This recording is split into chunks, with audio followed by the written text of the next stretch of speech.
Notre souper causerie. La raison de ce souper, évidemment, c'est la causerie de... Merci. C'est la causerie de notre invité ce soir, qui est le professeur Benoît Grenier, professeur d'histoire à l'Université de Sherbrooke, formation historien. Faut-il que je le colle tant que ça, comme ça? C'est parce que là, je ne peux plus lire. On va faire le lutrin. Non, ça va aller. Alors, M. Grenier a fait des recherches, et ces deux domaines de recherche, comme il le dit si bien, ne se rencontrent que rarement. C'est tout l'aspect de l'histoire seigneuriale et l'histoire des femmes. Et ce soir, il fait une conjonction de ces deux domaines de recherche en traitant du pouvoir féminin sous le régime seigneurial tout au cours du 18e siècle. Et il va faire une petite incursion dans le domaine seigneurial de Terrebonne en parlant un petit peu de la seigneuresse Marie-Geneviève Sophie Raymond. Il est l'auteur de 3 ouvrages, dont un qui va être lancé la semaine prochaine à Québec. Ce sont un nouveau regard en histoire seigneuriale au Québec, auquel aussi a participé Jean-René Thuot, qui est venu donner une conférence sur Lachenay au début de cette année. Il est aussi auteur de Brève histoire du régime seigneurial que j'ai lu comme un roman. C'est un excellent bouquin qui résume très bien ce qu'est le régime seigneurial et démystifie beaucoup de choses. Et finalement, son premier ouvrage était Marie-Catherine Peuvray, veuve et seigneuresse en Nouvelle-France, et qui était seigneuresse de Beauport. Alors, sans plus tarder, je vous laisse entre les mains de M. Benoît Grenier. Merci beaucoup. Merci beaucoup, M. Bloin. Merci, M. Martel. Merci à toute la Société d'histoire de la région de Terrebonne. C'est un privilège de venir parler de seigneurie ici, parce que je pense qu'on est certainement dans l'un des terroirs les plus propices pour parler de l'histoire du régime seigneurial, dans l'une des plus anciennes et des plus fortes seigneuries peut-être aussi en termes de patrimoine.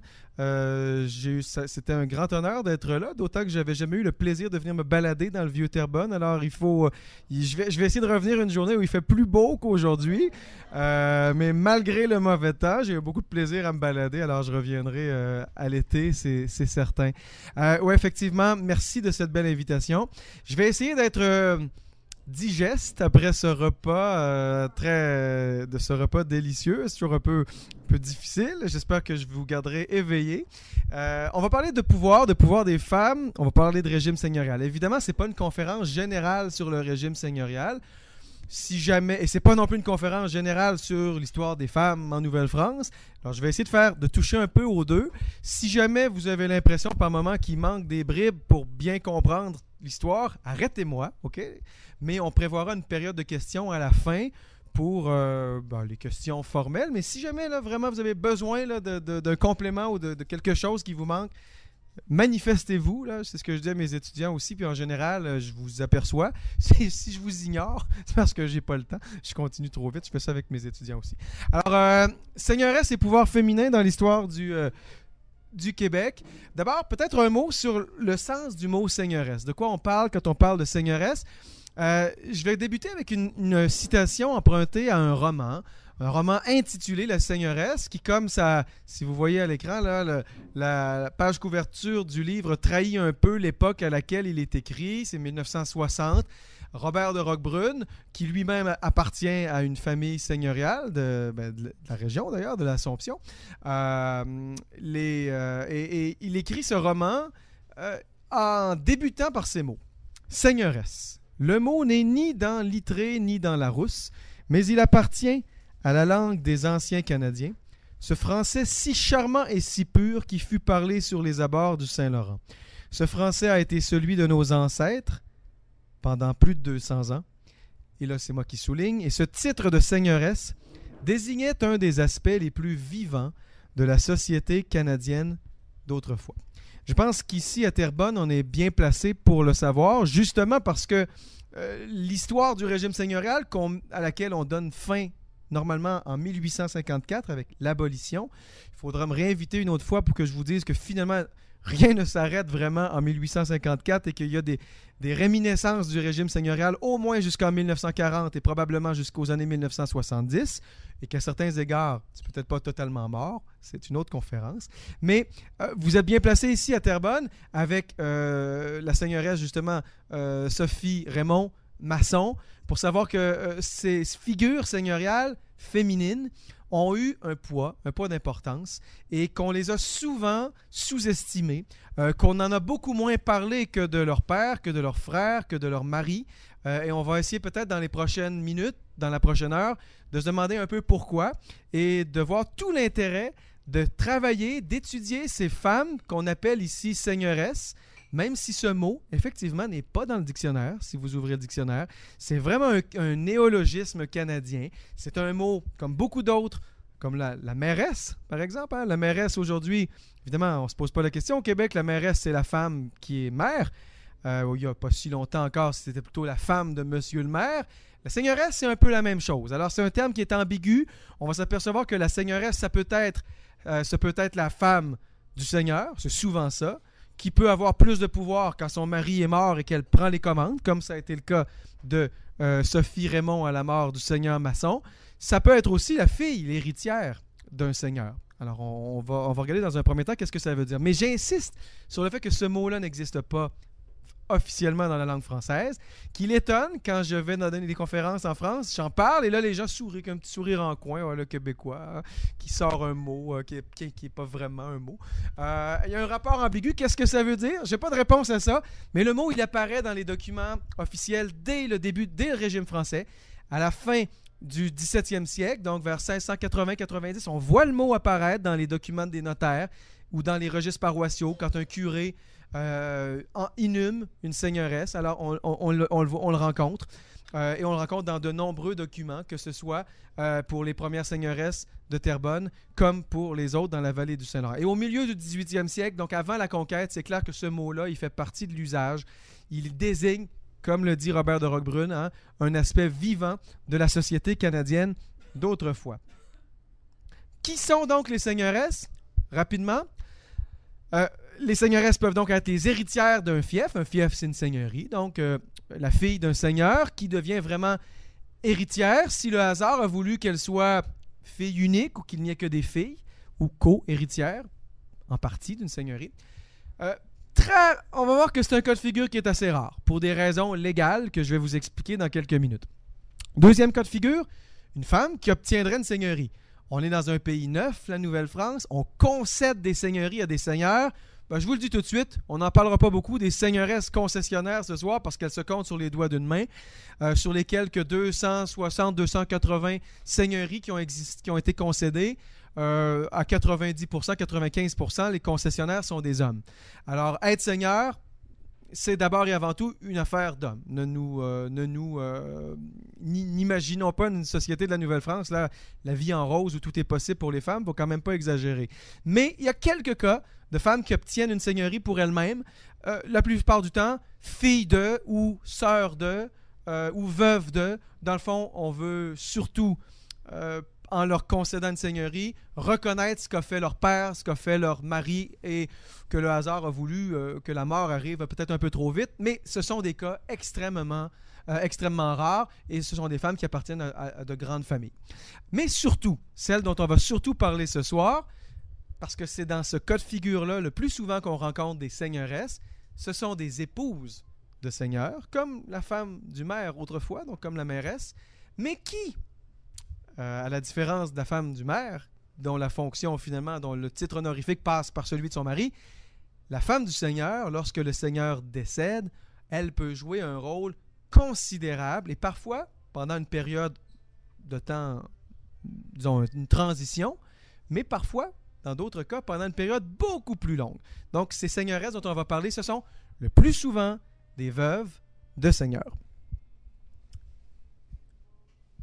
Pardon. Oups.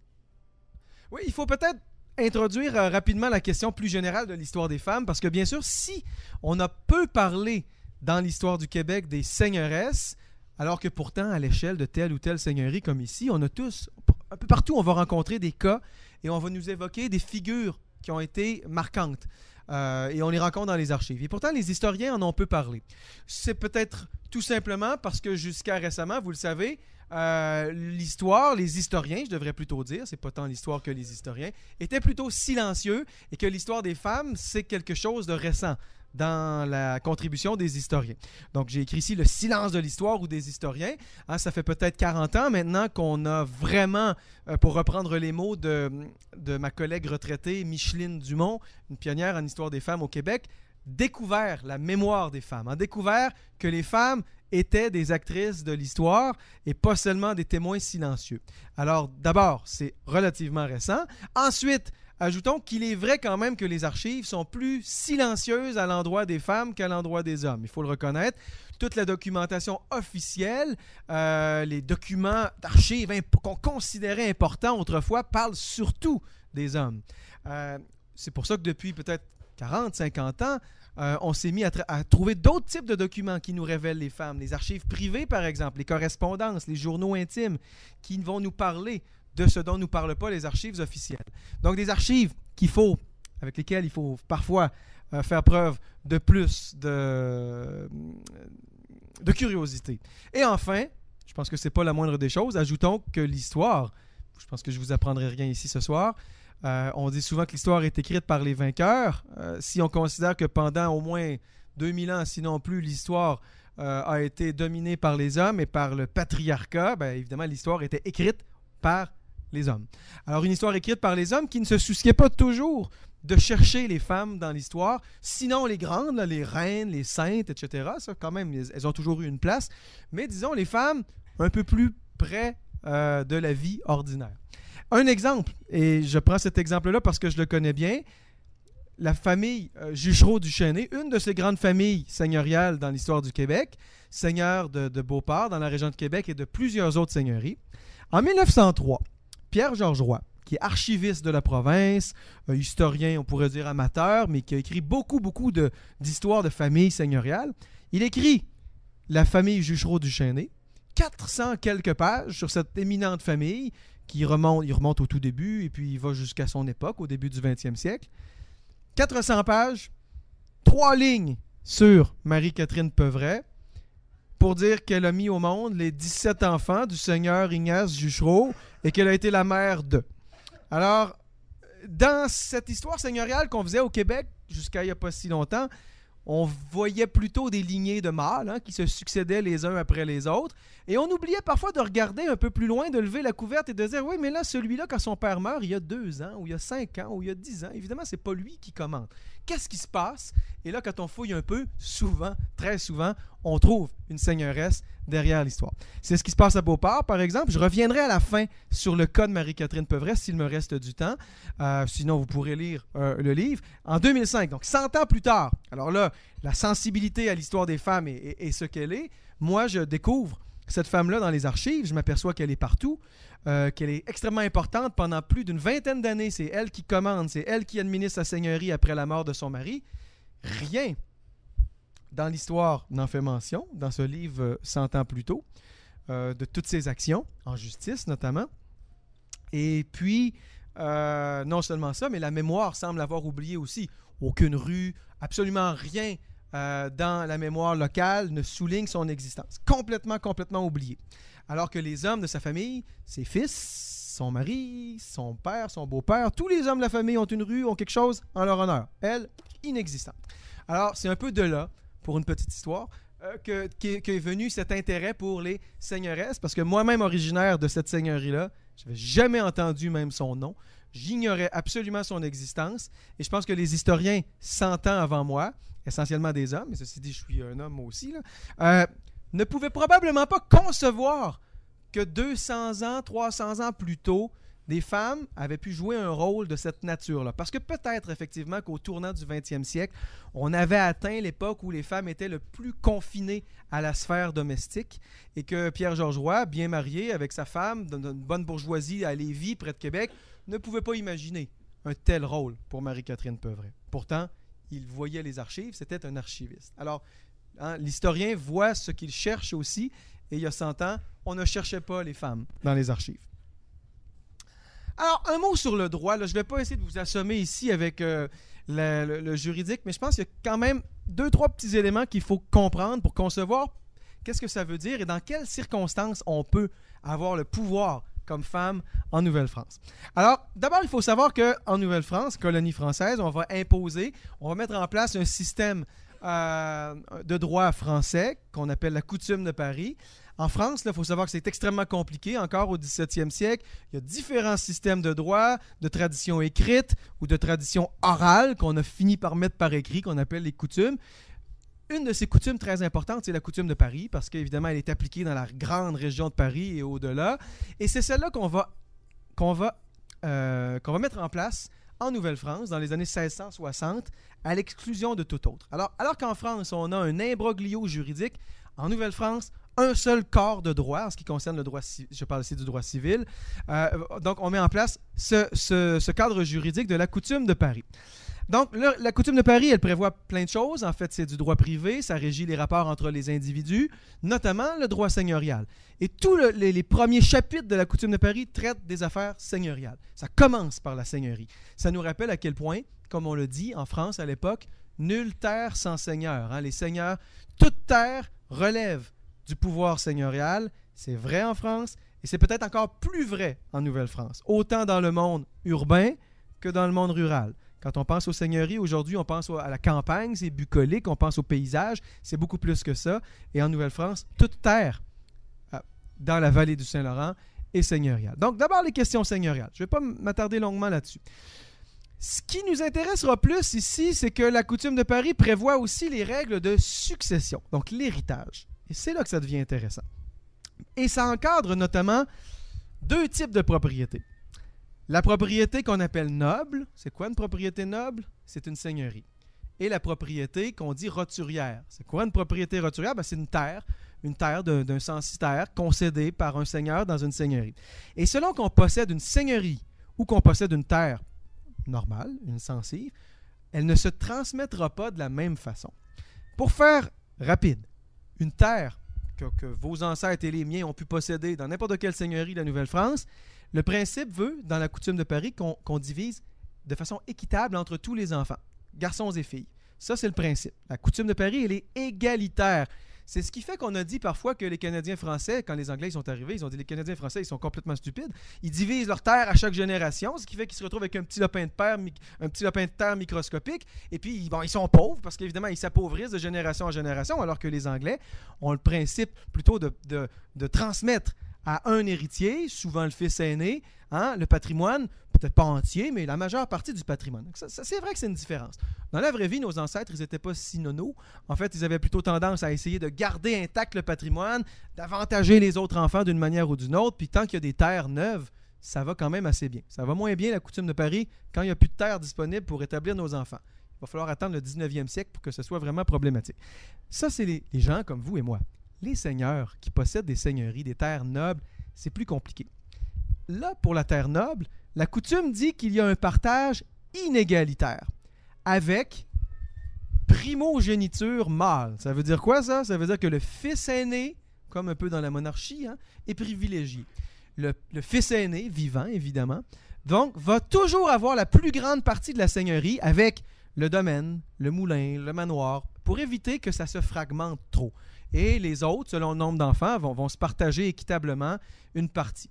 Alors, la coutume, elle dit quoi? Elle dit, s'il y a, par exemple, 2 enfants, on donne les 2 tiers au fils aîné et l'autre tiers est partagé, c'est-à-dire appartient à l'autre. S'il y a plus que 2, donc 3, 4, 5, 17 enfants, le fils aîné en a la moitié et les 15 autres, les 3 autres, se partagent l'autre moitié. L'idée étant qu'il y a toujours une majorité de la terre seigneuriale concentrée entre les mains d'un héritier mâle. Et là, la coutume, elle fait une différence si c'est des filles. La coutume dit, en absence de mâle, droit d'aînesse n'a pas lieu. Ça veut dire donc que s'il y a, par exemple, 3 filles, comme c'est le cas du seigneur de Vaudreuil au 19e siècle, pas de fils, Eh bien, théoriquement, la seigneurie est partagée en trois, est partagée équitablement. Et l'idée de la coutume, c'est que finalement, le nom, la seigneurie disparaît en même temps que le nom. C'est comme si on pénalisait finalement un seigneur X de n'avoir engendré que des filles. Alors, ça veut dire que théoriquement, là, comme la coutume prévoit le privilège du fils aîné, vous aurez compris que statistiquement, sur le plan de la population, ça nous place dans une faible probabilité d'avoir une seigneuresse héritière dans une seigneurie. C'est le cas de Marie-Rose Fézeray dans les années 1720, dans la région de Yamaska. En fait, elle n'était pas fille unique, mais tous ses frères sont morts. Elle finit toute seule, donc elle hérite de 3-4 seigneuries qui appartiennent à la famille. Donc elle devient vraiment seigneuresse de plein droit. Il n'y en a pas beaucoup. La plupart du temps, il y a au moins un fils et sinon d'autres sœurs avec qui partager le patrimoine. Donc, première chose, c'est rare qu'on ait seigneuresse par héritage de plein droit. Donc, je reviens à ce que je disais tout à l'heure, surtout des veuves, mais on devient donc finalement seigneuresse que j'appellerais de transition, en attendant le plus souvent que les fils soient en âge de prendre la relève. Alors, la seigneuresse, elle a le droit, elle administre sa seigneurie, essentiellement si elle a des fils, des enfants mineurs, mais elle ne peut pas faire ce qu'elle veut avec. Elle ne pourra jamais la vendre sans le consentement de ses enfants, par exemple. Alors, elle est quand même limitée. C'est pour ça qu'on pourra dire que finalement, elle jouit de l'usufruit de la seigneurie plutôt que de la pleine propriété. Veuve, mais pas comme son mari était plein propriétaire de la seigneurie. Donc, premièrement, petite précision juridique. Dernière chose, la coutume de Paris, il y en aurait d'autres, mais je vais simplifier là-dessus. La coutume de Paris régit les rapports entre les époux. C'est la coutume de Paris qui prévoit, par exemple, que s'il n'y a pas de contrat de mariage, on est marié en communauté de biens. On met en commun les biens des deux époux qui sont administrés par, je vous laisse deviner, l'époux. Le mari est maître et seigneur de la communauté de biens. Et ça, c'est la coutume qui le prévoit. Donc, de ce point de vue-là, on est loin de l'égalité des sexes. Alors, marié, ça veut dire que les femmes disparaissent sous l'autorité de leur mari, évidemment, et on ne les voit plus dans les documents. Et on les voit souvent réapparaître une fois que leur mari est décédé. Et ça, c'est pas juste les seigneuresses, c'est vrai pour les femmes en général. Donc, la communauté de biens prévoit, je l'ai dit, la suprématie du mari et l'incapacité juridique de la femme mariée qui ne peut gérer ses biens elle-même. On dit que le mari doit le faire toujours dans les biens de la communauté, dans l'esprit d'assurer la transmission des biens aux enfants, mais l'épouse, donc, n'a pas son mot à dire. Un juriste, Potier, un Français, écrit au XVIIe siècle, pour expliquer cette autorité du mari, on la justifie, il écrit « La puissance du mari sur la personne de sa femme consiste, par le droit naturel, dans le droit qu'a le mari d'exiger d'elle tous les devoirs de soumission qui sont dus à un supérieur. » On veut rappeler quoi ici? Que c'est pas parce que l'épouse est moins intelligente que c'est pas elle qui a la gestion de ses affaires ou des affaires de la famille. C'est parce que par les volontés, je dirais, à la fois temporelles et spirituelles, il est clair qu'on doit hiérarchiser la famille et que l'époux doit être le maître. Il faut un chef. Alors, le chef doit être l'époux. Il ne peut pas y avoir deux chefs dans une famille. Alors, on est évidemment à milieu de ce que prévoit le droit aujourd'hui. Un mot peut-être sur le cas des religieuses. Quand on parle de pouvoir des femmes, il vient souvent en tête rapidement l'image de la religieuse. Et je pense qu'au 19e, 20e siècle en particulier, et ceux qui ont des religieuses dans leur famille ont peut-être, et on a tous peut-être des images de femmes de poigne qui sont entrées en religion. Cette idée que les femmes prenaient le voile, entraient au couvent pour échapper à cette société contrôlée par les hommes. Bon, je pense c'est peut-être certainement pas entièrement impossible, surtout pour les époques plus près de nous. Pour le 17e, 18e siècle, je pense qu'il faut grandement nuancer parce que le 17e siècle, là, pensez aux religieuses qui sont venues en Nouvelle-France. Je pense en particulier, par exemple, à Marie de l'Incarnation, qu'on a canonisée l'année dernière.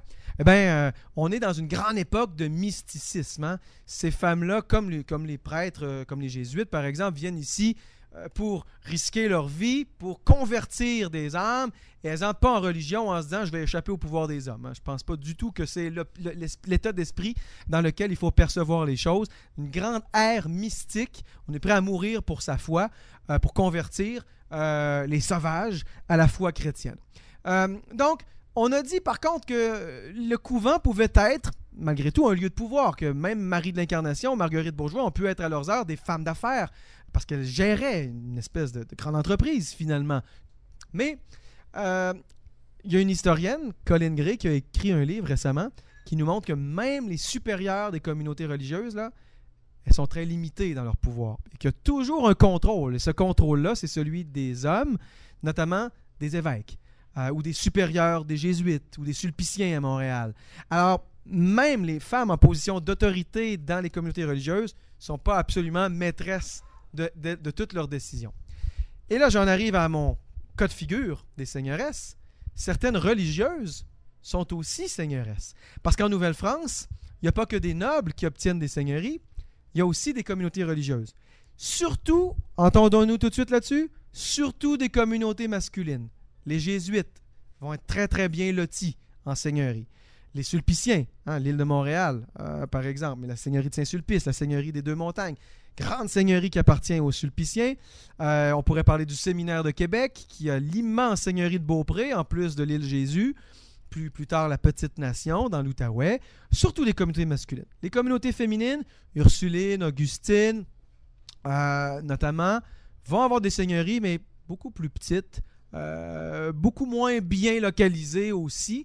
Et le plus, ajoutons à ça un obstacle considérable, ces religieuses seigneuresses, elles sont quand même des femmes cloîtrées, ce que ne sont pas les religieux masculins. Le jésuite, lui, il peut aller se promener sur sa seigneurie pour aller récupérer les sens et rentes, etc. La religieuse, elle ne peut pas sortir de son couvent. Même l'Ursuline qui enseigne, l'Augustine qui soigne, elles ne sortent pas de leur institution. Donc, comment on fait pour administrer une seigneurie si on ne peut même pas la voir, si on ne peut pas rencontrer ses censitaires? C'est assez compliqué. Donc, vous voyez encore les limites que représente la condition de femme au 17e, 18e siècle.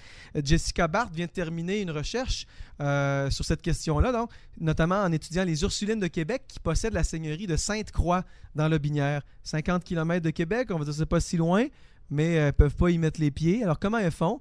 C'est les censitaires qui se présentent au manoir. Finalement, au manoir, il n'y a pas de manoir, qui se présentent au parloir du monastère à Québec et qui vont verser les cens et rentes et qui vont chercher leur contrat de concession. Alors vraiment, on administre à distance. Vous imaginez bien que c'est pas mal plus compliqué et c'est pas sans difficulté. Donc, et ces femmes en général, soumises à l'autorité du mari, dans une société patriarcale, il y a quand même quelques exemples, quelques moments d'émancipation ou d'autonomie, et là j'ai mis relative, les célibataires, effectivement, qu'on appelle à l'époque les filles majeures. On dira plus tard les vieilles filles. Donc la fille majeure, c'est la fille de 25 ans et plus qui n'est pas mariée. Théoriquement, elle a les mêmes droits que ses frères ou qu'un homme. Le fait est cependant que les célibataires, encore faut-il qu'elles aient des biens, qu'elles aient quelque chose qui leur appartienne en propre. Parce que souvent, les célibataires peuvent mener des affaires, peuvent avoir même des attitudes très entrepreneuriales, mais souvent, elles sont quand même aussi confinées à la famille et puis dépendantes d'un frère, d'un père, etc. Mais c'est vrai, le célibat, pour les femmes célibataires, là, il y a quelque chose. Les marchandes publiques, il n'y en a pas beaucoup en Nouvelle-France, c'est un statut particulier que prévoit la coutume. C'est une femme qui fait des affaires à part de celles de son mari. Alors, on ne parle pas ici d'un couple qui je sais pas moi, qui a une boutique ensemble ou qui a un commerce, le boucher dont la femme aide, etc. C'est pas ça. La marchande publique, c'est une femme qui mène des affaires séparées de celles de son mari. En France, c'est souvent les artisanes qui font les métiers féminins. Bonnetières, corsetières, dentelières, donc qui ont des pratiques vraiment qui leur sont propres. Ça peut être des célibataires, mais si ce sont des femmes mariées, elles peuvent se faire octroyer le statut de marchande publique. Puis à ce moment-là, elles n'ont pas besoin de l'autorisation d'un homme pour faire leurs affaires, pour transiger, pour faire des contrats, etc. Je vous le dis tout de suite, il y en a très, très, très peu en Nouvelle-France. Les femmes séparées. Attention, la coutume de Paris prévoit que vous puissiez vous marier en séparation de biens, Alors, même là, l'épouse va être quand même soumise à son mari, mais chacun va administrer ses biens. C'est surtout le cas des veuves qui se remarient. Alors ça, vous allez en trouver plein. Des contrats de mariage en séparation de biens. Alors, une autonomie, je dis, relative. Les procuratrices, des femmes qui, pendant une période temporaire, obtiennent les pleins pouvoirs parce que souvent, leur mari est parti. Alors, en Nouvelle-France, les maris s'en vont souvent. Ils s'en vont faire la traite des fourrures, ils s'en vont faire la guerre, ils retournent en France pour je ne sais quoi, ils font des affaires avec d'autres colonies, alors ils s'en vont. Ils s'en vont, ils ont besoin que les affaires continuent. Et pour que les affaires continuent, à qui on demande la plupart du temps? À sa femme, puisque les affaires à cette époque-là sont des affaires familiales, pas vraiment d'entreprise, extra-familiales en Nouvelle-France. Donc les femmes, comme procuratrices de leur mari, peuvent jouer un rôle considérable. Puis enfin, surtout, revenons à elles, les veuves. Les veuves, dans tous les domaines, qui se montrent compétentes et qui, comme je le disais tout à l'heure, les archives, là, une fois que le mari est mort, tout d'un coup, on voit la veuve d'un tel qui est constamment en train de mener des affaires, une femme de commerçant qui reprend le commerce de son mari, une marchande, la femme du boucher qui reprend le commerce du boucher, et la femme du seigneur qui reprend les affaires de son mari. Ça, c'est intéressant parce que la question qui se pose, c'est « Mais oui, mais avant, de toute évidence, elle est compétente après, elle n'a pas appris ça du jour au lendemain quand son mari est mort. Qu'est-ce qui se passe avant? C'est très, très difficile de le savoir parce que les archives ne nous le disent pas. Donc, ça nous indique quoi? Ça nous indique que ces époux-là, dans le monde seigneurial, souvent, ils vont se marier entre eux. La fille du seigneur marie un seigneur. La fille du marchand marie un marchand. Alors, on a une affinité entre groupes, évidemment. C'est encore vrai aujourd'hui, mais c'est important. Puis peut-être qu'on peut imaginer une vraie complémentarité des époux. Et puis une Sophie Masson, de toute évidence, une Sophie Raymond, elle n'a pas tout appris le lendemain de la mort de son mari. Elle a une certaine, peut-être une certaine part dans les affaires de la famille, mais c'est difficile de l'estimer du vivant du mari. C'est pour ça qu'on est toujours souvent pris à regarder ces veuves, puisque là, on a des archives. Mais il est clair que la complémentarité des maris et des femmes, c'est quelque chose qu'on a sous-estimé.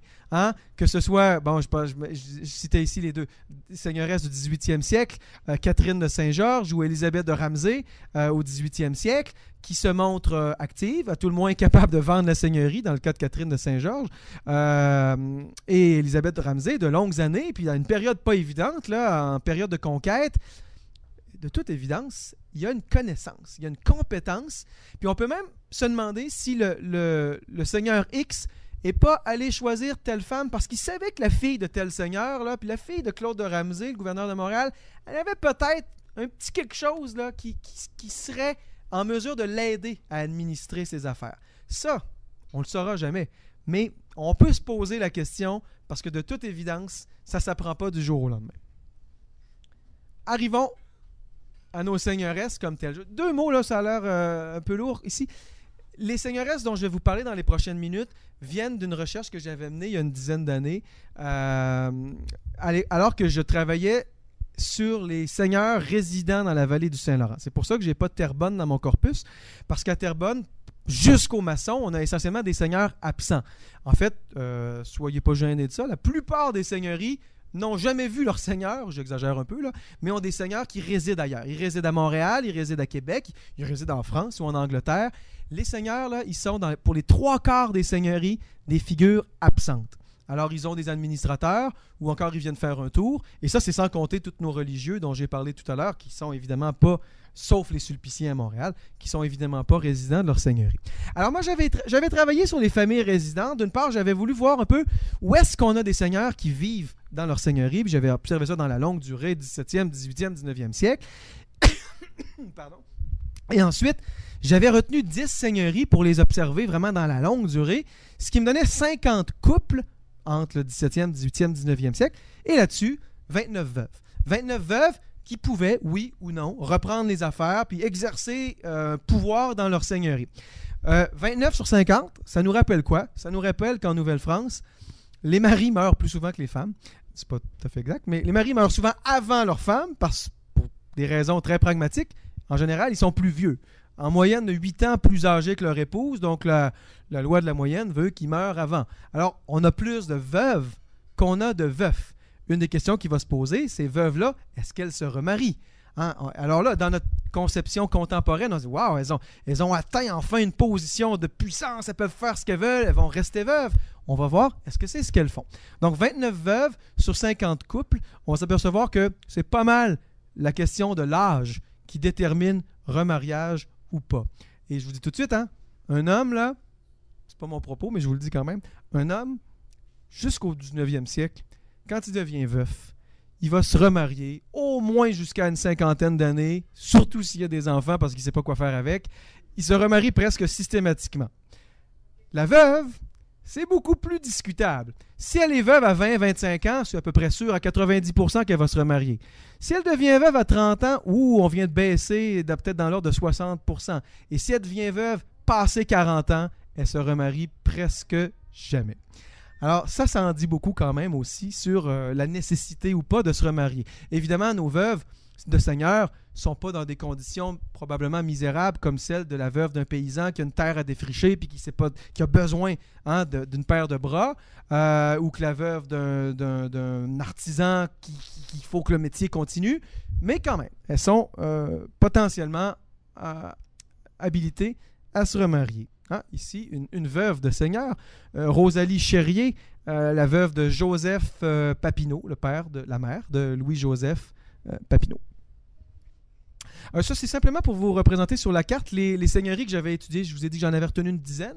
Donc, les seigneuresses dont je vais vous parler ce soir, vous voyez, elles sont réparties là, quand même aux quatre coins du Québec, de la Valtrie à Trois-Pistoles, en passant par Saint-Hyacinthe, jusqu'à Grondines, Beauport, la Rivière-du-Sud, Boucherville, Saint-François-du-Lac, et qu'est-ce que j'oublie?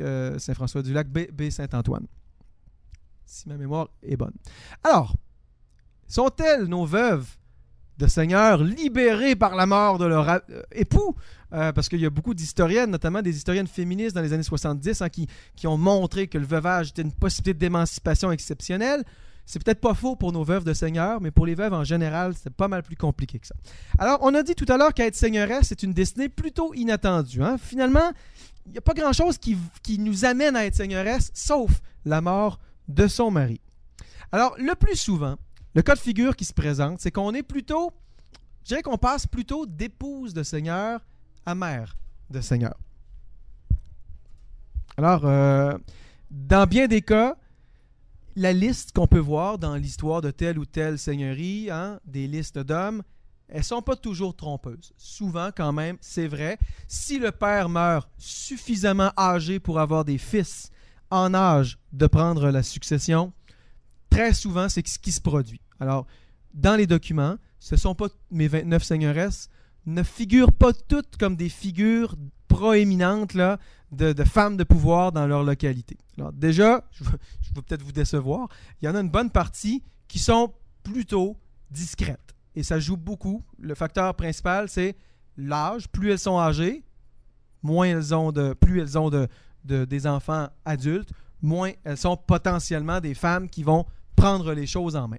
Alors là, on peut se poser la question, est-ce qu'elles auraient aimé ça? Est-ce qu'elles auraient souhaité le faire? Ou est-ce que finalement ça fait leur affaire? Ce ne sont pas nécessairement... Nonobstant tout ce que je vous ai dit jusqu'à maintenant, ça ne veut pas dire qu'elles ont toutes les aptitudes ou le goût des affaires. On ne le saura jamais. La plupart d'entre elles ne nous ont pas laissé de documents de leurs mains.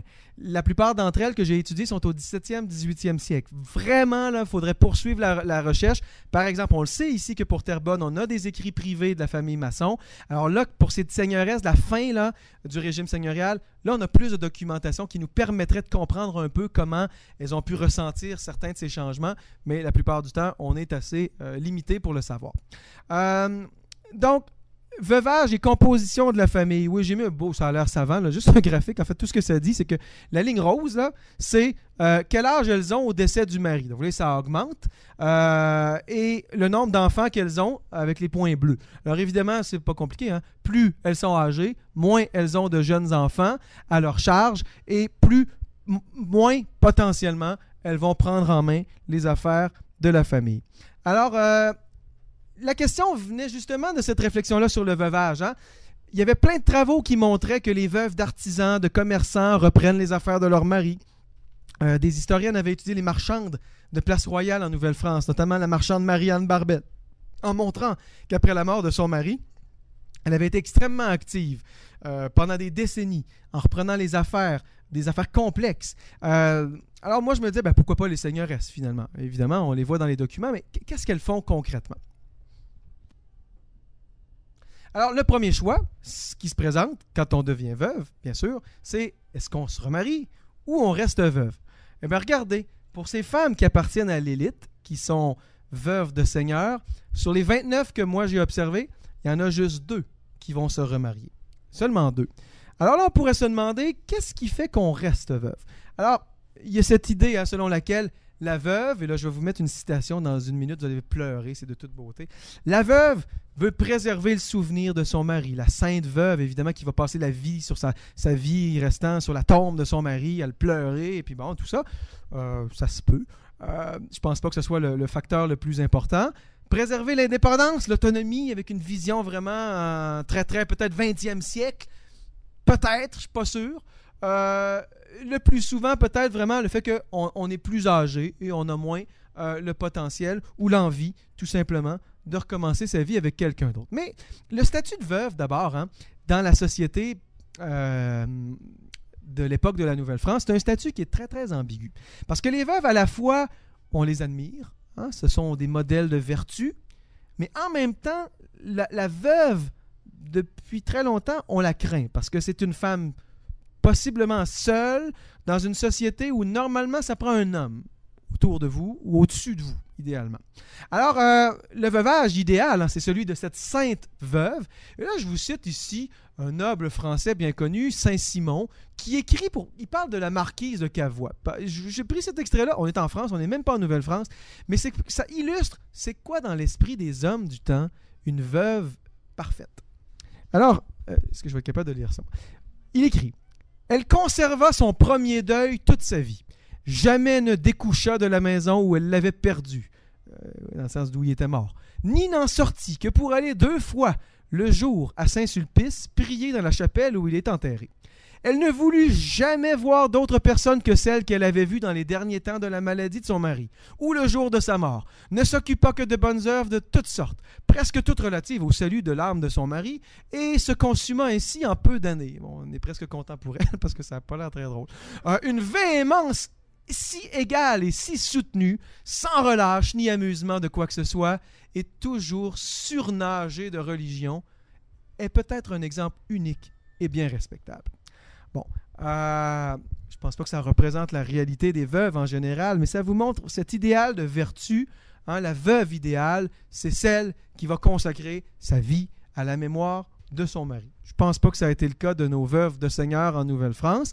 Et puis, on pourrait dire qu'en Nouvelle-France, on a cette veuve, cette espèce d'idéal de veuve un peu différent. C'est Marie de l'Incarnation, qui, avant d'entrer en religion chez les Ursulines de Québec, s'est mariée à 17 ans, a eu un fils, devient veuve à 20 ans et finit finalement par abandonner son fils pour entrer en religion. D'ailleurs, on a des écrits déchirants qui racontent cette séparation avec son fils, et ensuite va fonder les Ursulines au Canada, en disant qu'elle a été appelée par Dieu à cette mission-là. Donc Marie de l'Incarnation, finalement, qui entre en religion après être devenue veuve, c'est comme un idéal encore plus ultime. Mais à l'autre spectre, on a aussi des veuves qui restent isolées, qu'on craint, qui sont des menaces, et puis les quelques 100 000 femmes qu'on brûle pour sorcellerie dans l'Europe des 15e, 16e, 17e siècles sont en large partie des veuves ou des femmes seules, marginales, on dirait aujourd'hui, et qui sont victimes de cette solitude des femmes. Alors attention, entre la veuve idéalisée là, qui pleure son mari et l'autre qui va monter au bûcher, il y a évidemment tout un spectre de possibilités. Revenons à nos seigneuresses, maintenant qu'on a juste fait cette parenthèse sur un veuvage ambigu.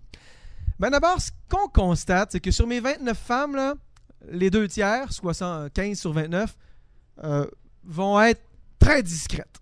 Très, très, très discrètes. Et on sent bien, malgré qu'elles peuvent être tutrices de leurs enfants mineurs, leur droit, et c'est pas automatique, le droit ne reconnaît pas systématiquement, automatiquement aux femmes veuves la tutelle de leurs enfants. Il doit y avoir un conseil de famille qui se réunit pour déterminer donc le choix du tuteur. c'est presque toujours la mère quand même quand elle est là. Donc, elle est tutrice des enfants mineurs. Souvent, ça se limite à ça. Mais on sent bien le poids des hommes de la famille, qu'il s'agisse d'un mari, pour les rares qui se remarient, d'un fils, s'il est assez âgé, parfois même d'un gendre, dans pas mal de cas. Puis je pense par exemple à la seigneurie voisine, je pense à la Valtrie. Évidemment, le rôle de Barthélemy Joliette est incontournable parce que là, Barthélemy Joliette qui se pose en seigneur de la Valtrie, qui développe le village d'industrie qui va devenir Joliette, il n'est absolument pas légalement le seigneur. Mais à fin du 19e siècle, le statut, la position des femmes commence à changer dans la société au Québec. Et puis, visiblement, d'une part parce qu'il emmène large, et peut-être parce que son épouse est désintéressée, mais parce qu'aussi, on le considère d'emblée comme le Seigneur, alors qu'il n'est que il aurait été le gendre du Seigneur. En fait, il est l'époux d'une co-seigneuresse. On peut aussi dire que quand le temps passe, puis avec le régime anglais notamment, les choses changent un peu, parce que je vous ai décrit tout à l'heure la coutume de Paris. Sous le régime anglais, progressivement, on va voir apparaître le testament.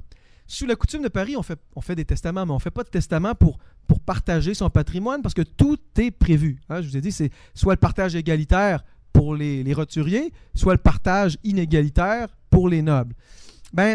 Avec l'avènement du testament, les choses vont changer, puis certains seigneurs vont, de leur vivant, donc, déterminer comment ils veulent que les choses se passent après leur mort.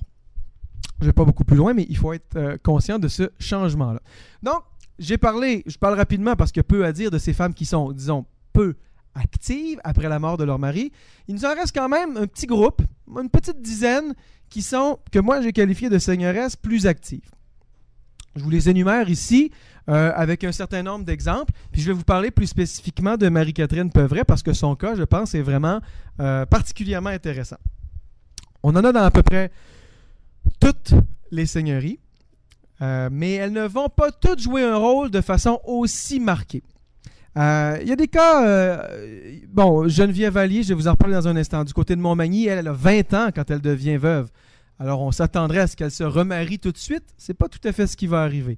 Marie-Angélique Chose-Gros de Léry, Antoinette Richard à Grondines, Marie Baudry Baie-du-Fèvre, Marie-Angélique Le Boulanger et Marie-Charlotte Lemaître à Saint-François-du-Lac, Jeanne Crevier, seigneuresse de Boucherville, elle, contre toute attente, même si elle a 80 ans passés quand meurt le Pierre Boucher, fondateur de Boucherville, pendant une dizaine d'années, jusqu'à ce qu'elle ait dépassé 90 ans, elle administre la seigneurie de Boucherville. Et vraiment, là, c'est elle qui est aux commandes des affaires. C'est un cas absolument unique parce que à un âge aussi avancé, non seulement elle a des fils majeurs, mais elle a des petits-fils majeurs. Tout aurait été en place pour qu'elle cède les commandes de la seigneurie. Donc, réfléchissons aux causes de cette activité. D'abord, en moyenne, ces femmes plus actives que les autres ont 48 ans. Dont, je le disais, la plus âgée, Jeanne Crevier, a 81 ans quand elle devient veuve. Donc, on pourrait imaginer, elle, qu'elle se repose puis qu'elle se berce sur la galerie de son manoir seigneurial. Elle s'est peut-être bercée, mais elle n'a pas fait que ça, de toute évidence. Donc, c'est pas une question d'âge. C'est pas une question d'âge. D'abord, effectivement, des veuves qui sont restées veuves.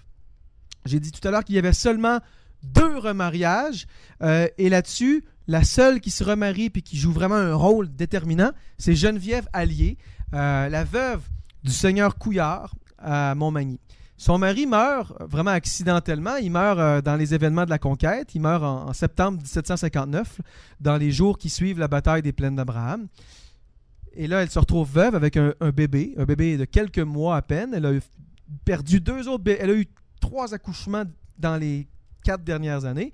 Donc, elle est jeune mère de famille, jeune veuve, période de conquête. Disons que tout était propice à ce qu'elle se remarie. On pourrait même imaginer là, le scénario à la Marguerite Volant là, de la jeune seigneuresse qui remarie un officier anglais ou quelque chose du genre. Pas du tout.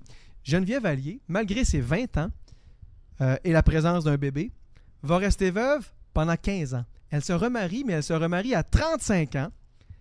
Alors là, on aurait envie de faire des scénarios dans nos têtes. Elle a eu des accouchements difficiles, elle ne veut pas se remarier parce qu'elle ne veut pas avoir d'autres enfants. Et puis, fin de la trentaine, là, elle se remarie. Et non seulement elle va se remarier, mais elle va se remarier 3 autres fois et elle va enterrer tous ses maris. Alors, c'est pas parce qu'elle n'aimait pas l'idée du remariage, visiblement. Il faut chercher ailleurs. Est-ce que là, on aurait un cas d'une femme qui a vraiment dit « Je suis veuve, je peux tirer quelque chose de cette autonomie-là. » On aurait bien envie, mais elle ne nous a rien écrit pour qu'on puisse en être sûr. Mais ce qu'on sait, par contre, c'est qu'elle est aussi la fille du notaire seigneurial, qui habite probablement avec elle au manoir. C'est les années de conquête, il y a des années difficiles, des années de reconstruction.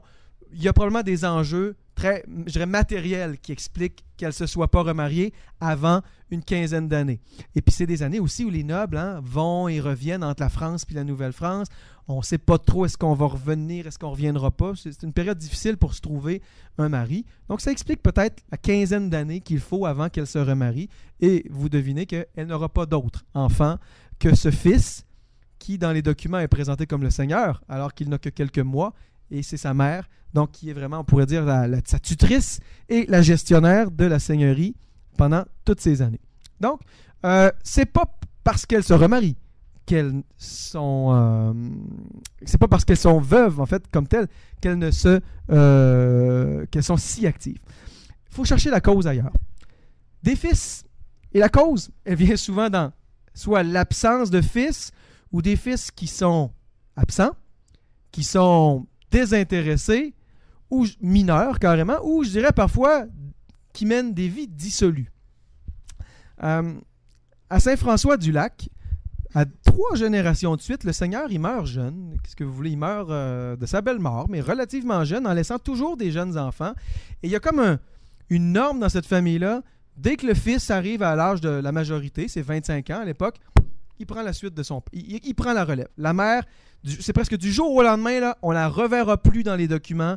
Désormais, c'est le nouveau seigneur devenu un homme qui prend la relève. Ça, c'est un scénario qu'on voit là. Alors là, moi, je les appelle des seigneuresses de transition. Elles ont joué leur rôle pendant une période X. Peut-être qu'elles étaient peut-être pas très... elles appréciaient peut-être pas ce rôle-là. Et quand le fils arrive en âge, elle lui cède la place, avec ou sans plaisir. On l'ignore, mais on peut imaginer que la vie continue et elles sont satisfaites d'avoir été ce relais entre 2 hommes de la famille. Alors là, bon, évidemment, des fois la situation se prolonge. J'ai donné le cas de ce seigneur bébé à Montmagny. Et dans d'autres cas, on a l'impression un peu que c'est vraiment l'absence des fils. Les fils sont ailleurs, ils ne sont pas intéressés par la seigneurie. Nos bonnes seigneuries enneigées du Canada sont pas nécessairement toujours très lucratives. On le sait dans l'histoire de Terrebonne. Évidemment, pendant au moins un siècle, on ne tire pas grand profit des seigneuries, et puis encore, parfois même, on s'endette pour sa seigneurie. Alors, certains fils, ils ne voient pas grand attrait, ils voient peut-être un plus grand attrait à la traite des fourrures, ou encore ils sont militaires, et puis ils sont détachés dans des commandements ailleurs, ou encore ils font des affaires. Marie-Catherine Peuvret, dont je vais vous parler tout à l'heure, ses fils vont tous finir par s'exiler dans les Antilles, où ils vont devenir, vraisemblablement, planteurs dans des grandes plantations, avec des esclaves et tout ce que vous pouvez imaginer. Donc, probablement une vie beaucoup plus intéressante à leurs yeux que celle de s'occuper de la petite seigneurie pleine de neige dans la région de Québec. Alors, est-ce que c'est parce qu'on veut maintenir ce pouvoir ou si c'est la force des choses qui nous y contraint parce que nos fils ne sont pas là? C'est la même chose pour Jeanne Crevier à Boucherville. Son fils, il a beau avoir 60 ans passés, il est commandant, il est dans l'armée, il est parti. Alors, on ne le voit pas présent dans la seigneurie et elle continue. Peut-être par défaut, peut-être pas par désir. Donc, néanmoins, il ne faut certainement pas sous-estimer la forte personnalité et aussi les compétences de certaines d'entre elles qui jouent. Ça, c'est très difficile à documenter encore une fois, mais on peut supposer sans doute que c'est un facteur pour plusieurs d'entre elles. Et c'est certainement un facteur dans le cas de Marie-Catherine Peuvret, sur lequel je vais terminer. Donc, Marie-Catherine Peuvret, elle vit entre 1667 et 1739. Elle vit donc une assez longue vie. Elle est née au Canada, c'est pas une Française, c'est une fille canadienne. Son père était greffier au Conseil souverain. Donc, c'est une grande famille. Ils sont pas nobles, mais une grande famille qui va, à 16 ans, marier l'héritier présomptif de la seigneurie de Beauport. Parce que le seigneur de Beauport, il n'a pas d'enfant. Lui et sa femme sont mariés depuis une vingtaine d'années, ils n'ont jamais eu d'enfant. Alors, ils ont besoin d'un héritier et visiblement, on choisit un mariage, de fabriquer ce mariage entre l'héritier et Mademoiselle Peuvret qui habite à Québec et elle est la nièce de la seigneuresse et son mari est le neveu du seigneur. Donc, il y a vraiment, je pense, une volonté de choisir des héritiers.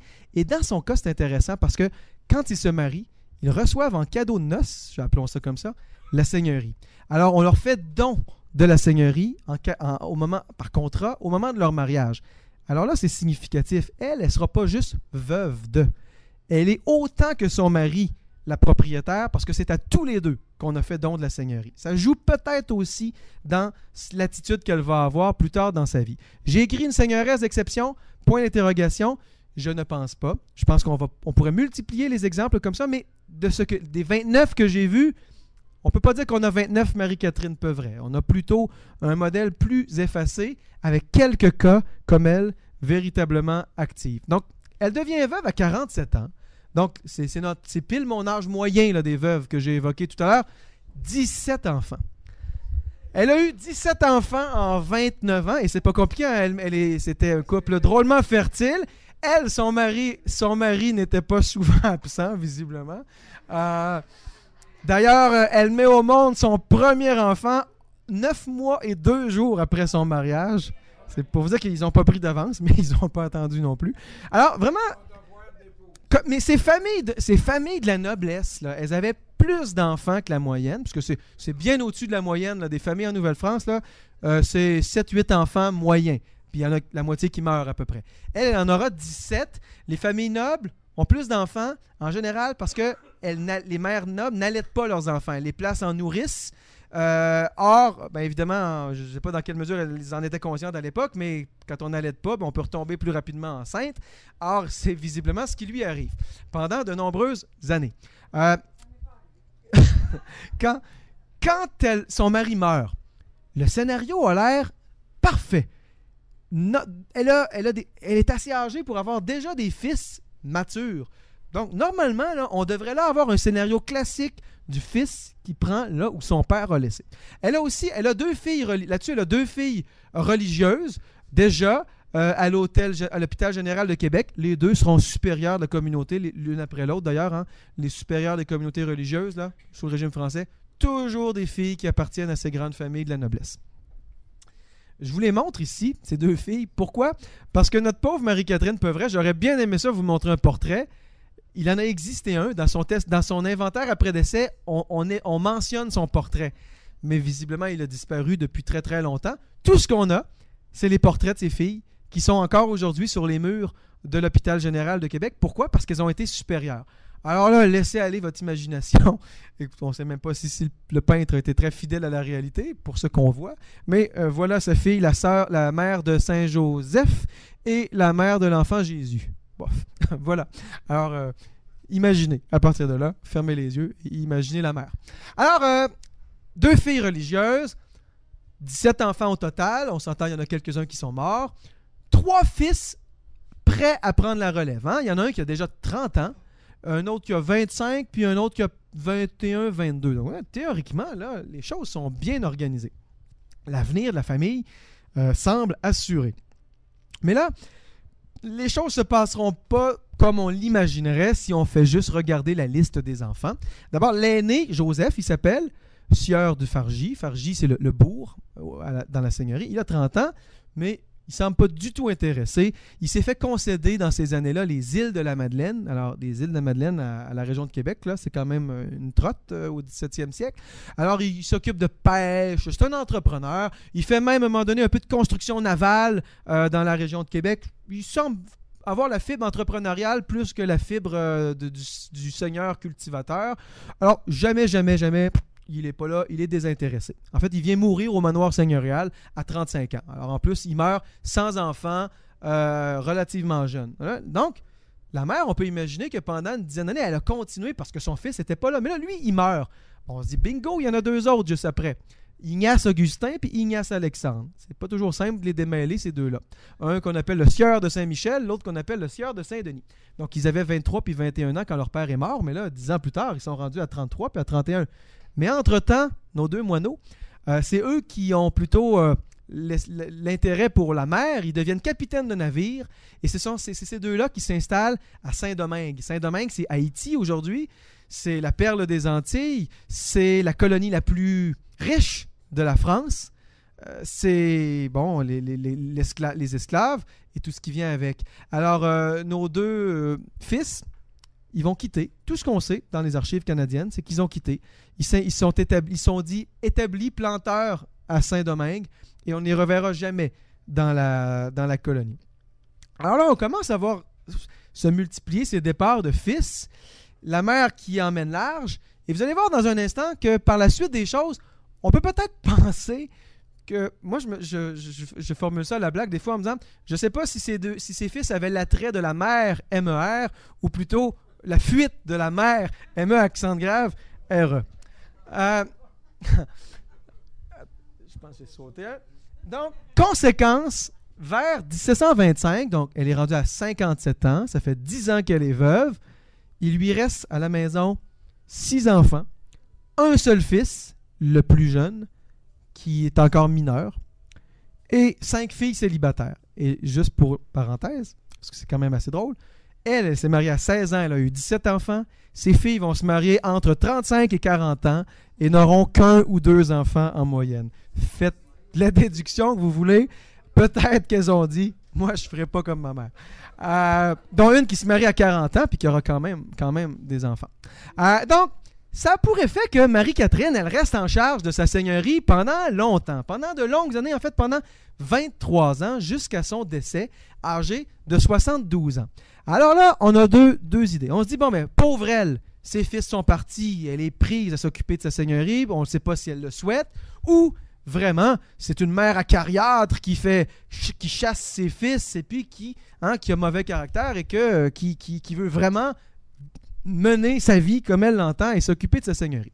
Ce qu'on sait, c'est que, bon, d'abord, ils habitent leur seigneurie dans son château, c'est comme ça qu'on l'appelle, le château de Beauport. Ça a l'air beau sur les documents. En vrai, c'est une grosse maison de pierre. De son château de Beauport, elle s'occupe de tout. Elle n'a pas d'intendant. C'est elle qui, avec le notaire seigneurial, procède aux concessions, engage le meunier, tout ce qu'il faut faire dans une seigneurie. Donc, c'est elle qui gère directement sa seigneurie. Elle n'a pas vraiment un appui là-dedans. Elle concède des terres, elle en ouvre beaucoup à son époque, elle engage des domestiques, elle engage des meuniers. Donc, quand je vous disais tout à l'heure que Pierre-Georges Roy, lui, dans son livre, il a écrit qu'elle avait eu 17 enfants puis qu'elle avait été la mère d'eux, il n'a visiblement pas vu ou pas porté attention à toute cette masse documentaire qui nous montre tout ce qu'elle fait de son vivant. Mais ce qu'on remarque surtout quand on fouille dans les archives, c'est que c'est une femme de conflit. Visiblement. Des conflits dont on peut peut-être pas toujours la porter responsable. Il y a certains conflits devant la justice qui remontent avant même qu'elle soit seigneuresse, de son père, de son beau-père, etc., de son mari, de son beau-père, qui remontent au premier seigneur de Beauport, mais aussi des conflits avec les seigneurs voisins. Il faut dire que la seigneurie qu'elle possède est entourée de deux seigneuries ecclésiastiques, les Jésuites d'un côté, puis le séminaire de Québec de l'autre. On a là une femme seule qui mène un rôle peut-être inhabituel, des ecclésiastiques masculins de chaque bord. On peut peut-être imaginer qu'il y a beaucoup de conflits, mais c'est difficile de tout lui mettre sur le dos, je pense. Mais elle a aussi des conflits avec ses censitaires. Des conflits sur la valeur des rentes seigneuriales et des conflits de toute la collectivité est liguée contre elle. Ils se présentent à la cour de l'intendant pour réclamer une dévaluation de la valeur de leur rente. Des conflits d'honneur. En 1724, on reconstruit l'église. C'est la troisième église. On reconstruit l'église et elle en profite pour demander un deuxième banc seigneurial. Vous savez que les seigneurs ont ce privilège du banc seigneurial, normalement le meilleur en avant à droite de l'église. Elle a beaucoup d'enfants. Elle en a quand même quelques-uns à asseoir à côté d'elle. Alors, elle demande un deuxième banc seigneurial. Les marguilliers vont refuser. Et il va falloir 3 ordonnances de l'intendant Michel Bégon pour qu'on place ce deuxième banc seigneurial. Et dans la 3e ordonnance, l'intendant précise qu'il fait défense à l'avenir aux marguilliers de la paroisse d'aller retirer le deuxième banc de la seigneuresse pendant la nuit. Alors là, vous pouvez imaginer à quel point la tension s'est accrue dans la... Moi, ce que j'en déduis, c'est que elle a eu gain de cause dans l'affaire d'argent. Alors, on veut lui faire payer. On est à peu près à la même époque. Alors, on lui dit non. Tu l'auras pas, ton ban seigneurial. Un ban, c'est assez, pas deux. Mais finalement, elle l'aura quand même. Et on voit bien que les marguilliers, là, qui sont des habitants prospères de la communauté, qui représentent leurs concitoyens, ils essaient de lui en faire baver un peu. Mais qu'est-ce qui est la cause? Qu'est-ce qui est l'effet? On serait bien malaisé de le savoir. Un mot sur sa fin de vie, qui lui aussi laisse un peu perplexe l'historien. Moi, je suis son biographe, je l'aime bien, mais quand même. En février 1737, elle dicte un testament. Elle a 70 ans. Le testament dit qu'elle est couchée dans son lit malade, dans son manoir. Et dans ce testament, je vous ai dit tout à l'heure, on ne fait pas vraiment de testament en Nouvelle-France pour décider de ses biens, c'est vrai. On fait généralement un testament pour une chose. Prévoir nos dernières volontés d'ordre spirituel, faire dire des messes, demander comment on veut être enterré, bon, etc. Mais pas pour répartir ses biens. Mais elle, dans son testament, elle ne demande pas de brûler des cierges, elle ne fait pas dire des messes, elle ne fait pas de dons pieux à des églises. Non. Elle fait une chose, elle déshérite le seul fils qui lui reste, Antoine. Elle le déshérite, en fait, on comprendra plus tard que ce sont des menaces, mais elle le menace d'exhérédation. Alors, la coutume de Paris prévoit, pour les mauvais comportements des enfants, qu'ils peuvent être déshérités selon des critères assez précis, notamment se marier contre la volonté de leurs parents ou devenir comédien. Je ne sais pas qu'est-ce qui est pire. Je ne sais pas si ça vaut encore. Alors, dans son cas, c'est pas parce que son fils veut être comédien, je vous le dis tout de suite, il n'y a pas beaucoup de comédiens en Nouvelle-France. Elle a entendu dire qu'il voulait se marier à son insu avec la fille d'un censitaire, Louise Parent. Et Louise Parent, en plus, c'est la fille des jumeaux, d'un des 3 triplets de la famille Parent. Alors, vous voulez voir si on veut se marier avec des gens comme ça et que ces gens-là cette fille-là va s'asseoir dans mon banc seigneurial. Non. Alors, elle est absolument en désaccord. Et là, elle dit, s'il persiste à ses attaches qui ne lui conviennent pas, je le prive de ses droits de succession et je les reporte sur ses héritiers. Alors, je les transfère à la génération qui suit. Février.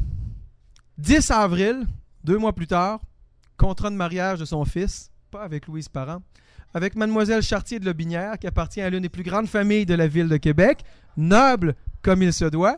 Et la veille du mariage, elle fait don, Marie-Catherine, à son fils, d'une somme d'argent phénoménale pour le remercier de ses bons services qu'il lui rend journellement.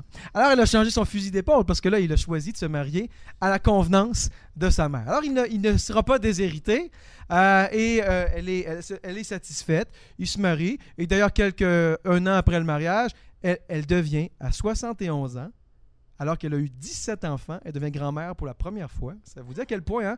Alors, elle qui a eu 17 enfants, elle va avoir une première petite fille qui s'appellera Marie-Catherine, dont elle est la marraine, et donc son fils va devenir éventuellement le seigneur. Mais attention, malgré tout ça, rendu à 71 ans, elle ne lui fait pas, comme on le voit souvent, dons et cessions de la seigneurie, blablabla. Non. Elle fait un contrat avec son notaire, puis elle lui fait un bail, comme elle ferait à un fermier qu'elle engagerait pour s'occuper de sa seigneurie. Elle lui fait un bail, et pour qu'il gère la seigneurie, parce qu'elle se dit vieille et plus capable de le faire. Et là, elle déménage chez sa fille, qui habite un peu plus loin, donc elle ne semble pas encore être en si bon terme avec son fils et sa belle-fille.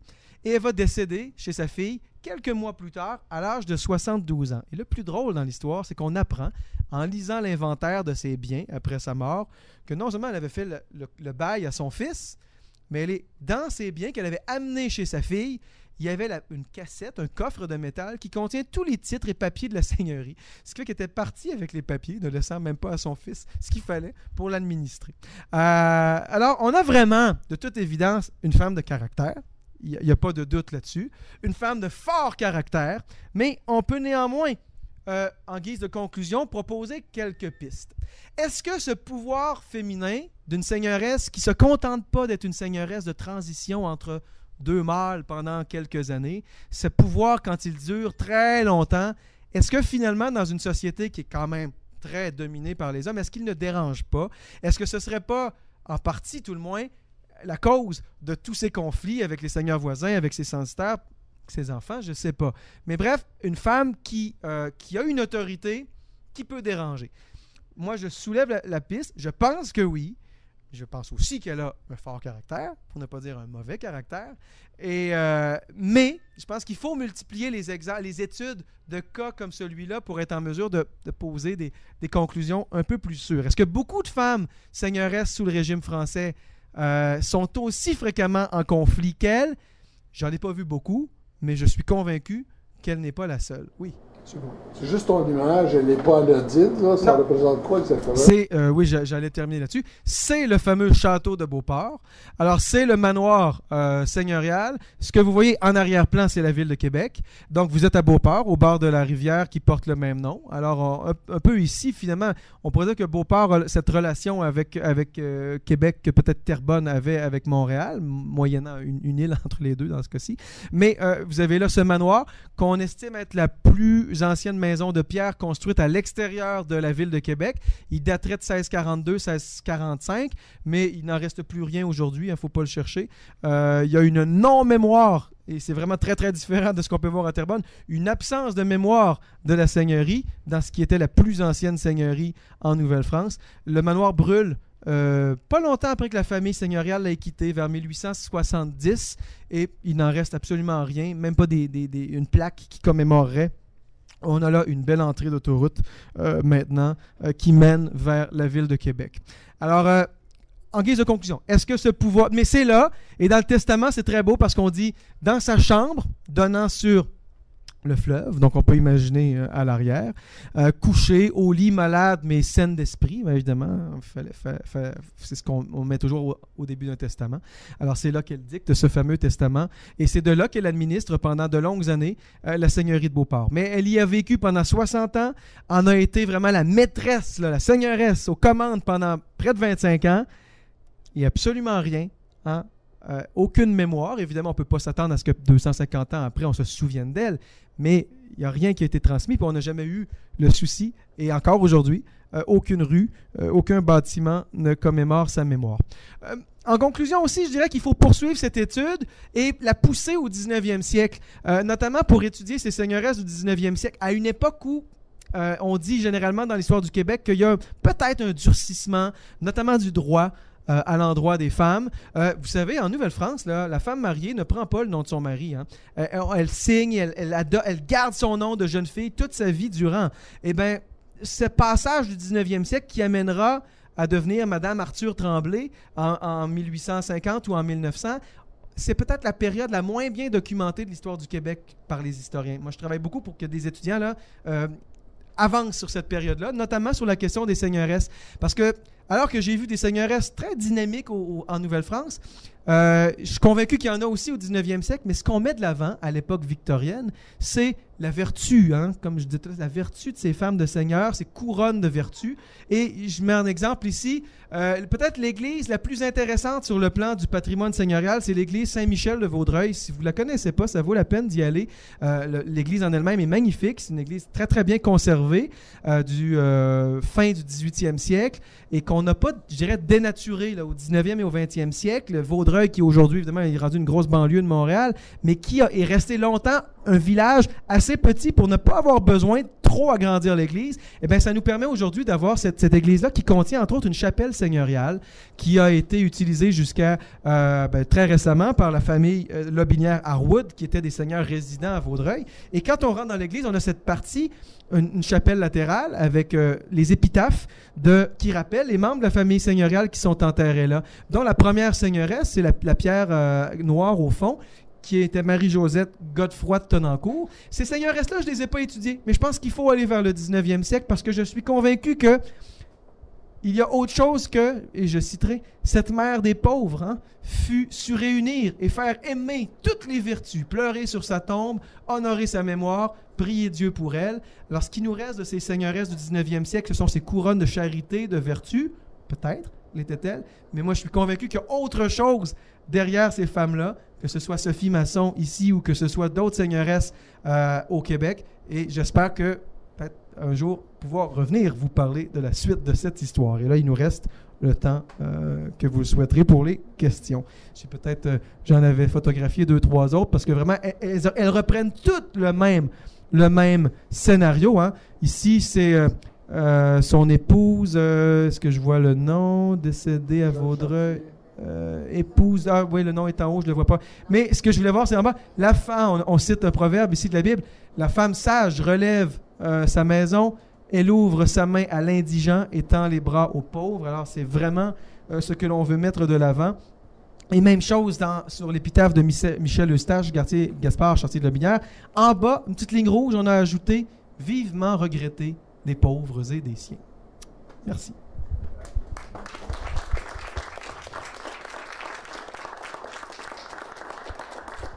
Alors, si vous avez des questions sur les seigneuresses ou sur d'autres éléments qui touchent de près ou de loin à ce dont j'ai parlé ce soir, ça va me faire très plaisir. Et pour la suite de l'histoire de Marie-Catherine, il faut lire mon livre.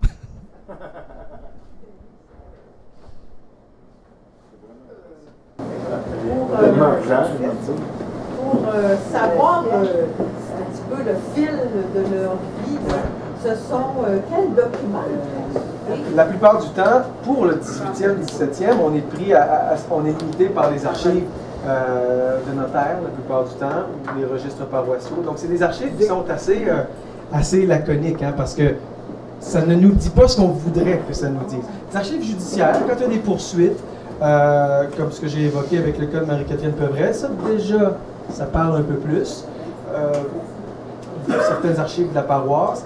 Mais moi, dans tous les cas que j'ai étudiés, j'avais aucune seigneuresse pour laquelle j'avais un journal ou des lettres, ou quelques-unes très très rares. Mais vraiment. Voilà. Mais pour le plus on avance dans le 19e siècle, là on trouve des choses plus intimes. Tout à fait. Tout à fait. Tout à fait. Ouais. Oui. Est-ce qu'il reste encore des descendants de Marie-Catherine Peuvret? Oui, j'en ai rencontré quelques-uns d'ailleurs. Il y a une Madame Juchereau du Chêné ici à Montréal, là, puis c'est drôle parce qu'elle était venue assister à une conférence un peu comme celle-ci ce soir. Et puis c'est à la fin qu'elle vient me voir en disant « Je suis Madame Marguerite Juchereau du Chêné, je suis la descendante. » Il y en a pas mal. Oui, parce que même si elle a eu beaucoup d'enfants, mais peu de petits-enfants, ces petits-enfants-là, au fil des années, ont quand même eu une descendance importante. Elle est l'arrière-grand-mère du héros de la bataille de Châteauguay, là, Michel de Salaberry, dont on a honoré la mémoire avec la ville de Valleyfield. Oui, elle a des descendants par différentes souches, issus du mariage un peu forcé de son fils avec la demoiselle Chartier de Lobinière. C'est parce que pour mon inventaire, c'est plus facile. Et vous vous souvenez peut-être aussi, dans les années 80, il y avait des patineurs artistiques, Paul et Isabelle Duchesnay, ce sont ses descendants. Anne Hébert, l'écrivaine, Saint-Denis Garneau, le poète, son cousin, ce sont des descendants de Marie-Catherine Peuvret. Ouais. C'est pas rien, ça aussi ça m'intéresse beaucoup. Vous savez, Anne Hébert, hein, notre grande romancière qui a écrit Kamouraska, qui a écrit Les Fous de Bassan, des livres dans lesquels la question seigneuriale est très présente. Pas beaucoup fouillé ça, cette influence-là chez Anne Hébert notamment.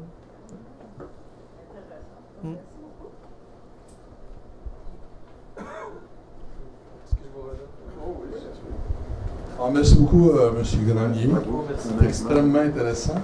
Et vous avez une verve et un discours assez captivé votre histoire. Même après souper. Même après souper. Ça vous a donné suffisamment d'énergie pour bien le monde éveillé. Je vais dormir sur la route maintenant. Alors, merci infiniment. Et je souhaite que dans l'avenir de vos travaux, vous puissiez aller un peu plus loin dans le travail sur ces questions. Et on vous invitera, si c'est pour moi, c'est ça. Merci infiniment. Plaisir, monsieur.